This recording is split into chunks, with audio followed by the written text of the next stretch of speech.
अधर्म सापेक्ष है, और अधर्म सापेक्ष देश भारत हो नहीं सकता। ये धर्म प्राण जनता है, इसके रग रग में धर्म निवास करता है। 2-3 घटनाएं अभी इस बीच में बड़ी हृदय को पीड़ा देने वाली हुई। अभी एक अकल के दिवालिये नेता ने तमिलनाडु के कहा कि सनातन धर्म को कोरोना की तरह नष्ट हो जाना चाहिए। भैया, तेरे अगर अकल का दिवाला निकल गया है तो उसके लिए हम क्या कर सकते हैं? संसार में जितने मत, मजहब, पंथ और इज्म हैं, उनका कोई ना कोई प्रवर्तक है, किसी ने उनको उत्पन्न किया है।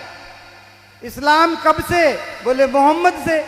ईसाईयत कब से? बोले ईसा से। लेकिन सनातन धर्म कब से? नारायणम पद्म भवम वसिष्ठम शक्तिम च तत्पुत्र पराशरम च देवीम सरस्वतीम व्यासम ततो जय मुदीरयेत। व्यासम सुखम गौड़ पदम महांतम गोविंद योगींद्र मथास्य शिष्यम तम त्रोटकम वार्तिक कार्यमन्य अस्मद गुरोह संतत मानतोष्मि।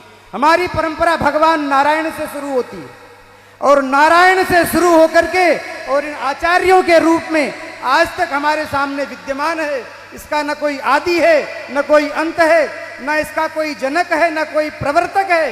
ये सनातन है, और सनातन को तो इतने लोग आए इस धरती पर, हूण, शक, यवन, मुगल, अंग्रेज, वो नहीं नष्ट कर पाए, तो नालायक तू क्या नष्ट करेगा?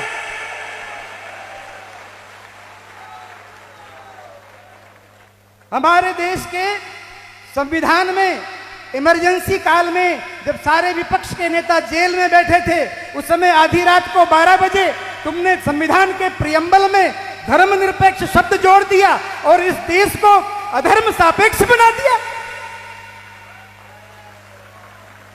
तुम्हारे बाप का ये देश है। हमारे पूर्वजों ने इस संविधान को इसलिए स्वीकार नहीं किया था कि देश के 75 साल बाद भी हिंदू अपने अधिकारों के लिए संघर्ष करें। हमारे देवस्थान सुरक्षित नहीं, हमारी पूजा पद्धतियां सुरक्षित नहीं, हमारे जीवन के मूल मानबिंदु सुरक्षित नहीं। अगर आवश्यकता हो तो ऐसे संविधान को आमूल चूल परिवर्तन करके उसको बदलना चाहिए।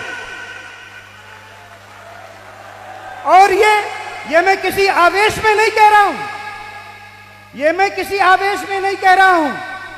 मैं अकेला यहां नहीं खड़ा हूं, मेरे पीछे देवताओं की शक्ति है, पितरों की शक्ति है, यक्षों, किन्नरों, गंधर्वों की शक्ति है, और हमारे ऋषि मुनियों की शक्ति है। उनकी शक्ति के आधार पर मैं कह रहा हूं, हिंदू अब बहुत समय तक अत्याचार सहन करने वाला नहीं है। अपने अधिकारों के लिए भैया मिमियाना बंद करो, और दिनकर के पदों के साथ स्वर में स्वर मिला करके कि विकराल काल मुंह खोलेगा, फणशेष नाग का डोलेगा, याचना नहीं अब रण होगा और संग्राम महाभीषण होगा। अगर इस तरह से स्थिति रही देश की तो ये ठीक नहीं है। संपूर्ण हिंदू समाज, अगड़ा पिछड़ा, ऊंच नीच, छोटा बड़ा, इन सबको जो जातियों में बांटने का समीकरण चल रहा है, अभी थोड़ी देर पहले राजनेता आए थे और कहा हमने इस जाति को ये दिया, उस जाति को वो दिया, उस जाति को वो दिया, उस जाति को ये दिया।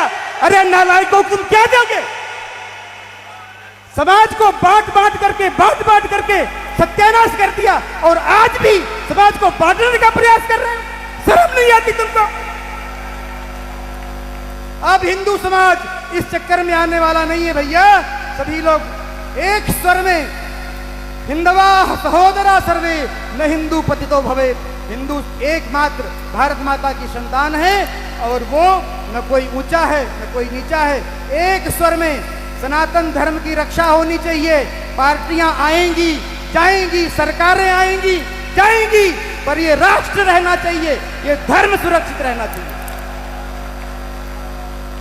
श्री एकलिंगनाथ की, धर्म की, अधर्म का, प्राणियों में विश्व का गौ माता की, भारत माता की।